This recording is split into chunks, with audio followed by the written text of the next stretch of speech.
খুনি হাসিনা প্রত্যেকটি রাজনৈতিক দলকে, ফ্যাসিবাদী শক্তিকে নির্যাতন এবং নিপীড়নের মধ্য দিয়ে তাদের থেকে ভোটাধিকার কেড়ে নিয়েছে। বিএনপি, জামাত সহ ফ্যাসিবাদ বিরোধী যতগুলো শক্তি রয়েছে, আলেম ওলামা রয়েছে, অনলাইন অ্যাক্টিভিস্ট রয়েছে, তাদের বাক স্বাধীনতাকে হরণ করেছে।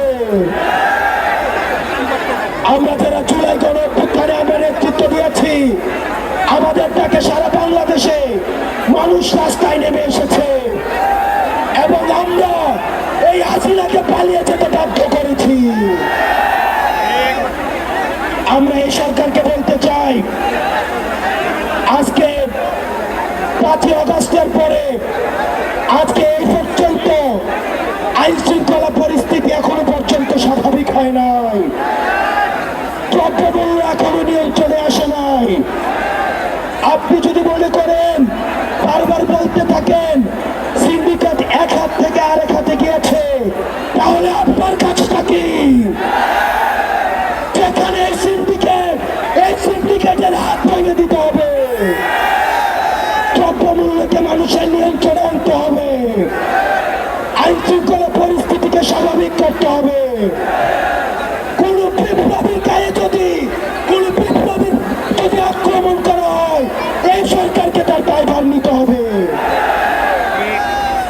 আজকে এতদিন হয়ে গিয়েছে, আপনারা জানেন আমরা এখনো পর্যন্ত বিচার বহির্ভূত যে হত্যাকাণ্ডগুলো হয়েছে, এই হত্যাকাণ্ডের বিচার নিশ্চিত করতে পারি না। আমরা দেখেছি পিলখানা হত্যাকাণ্ড, এই পিলখানা হত্যাকাণ্ড দেশপ্রেমী অফিসারদেরকে একজন করে মেরে ফেলা হয়েছে। আমরা চাই অতি শীঘ্রই এই পিলখানা হত্যাকাণ্ডের বিচার নিশ্চিত করতে হবে। আমরা শাপলা ঘটনাকে ভুলে যাই না। আমরা দেখেছি শাপলাতে রাতের অন্ধকারে লাইট টিভিয়ে আলেম ওলামাদেরকে মেরে ফেলা হয়েছে। আলেম ওলামাদের বিচার নিশ্চিত, আলেম ওলামাদেরকে যে হত্যাকাণ্ড করা হয়েছে সেগুলোর বিচার নিশ্চিত করতে হবে। গত 16 বছর ধরে আওয়ামী লীগ যে নির্যাতন, নিপীড়ন, অত্যাচার, খুন করেছে সেগুলোর বিচার করতে হবে।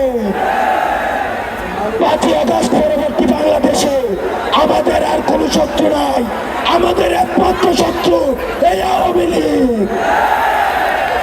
আওয়ামী লীগের বিরুদ্ধে আমাদের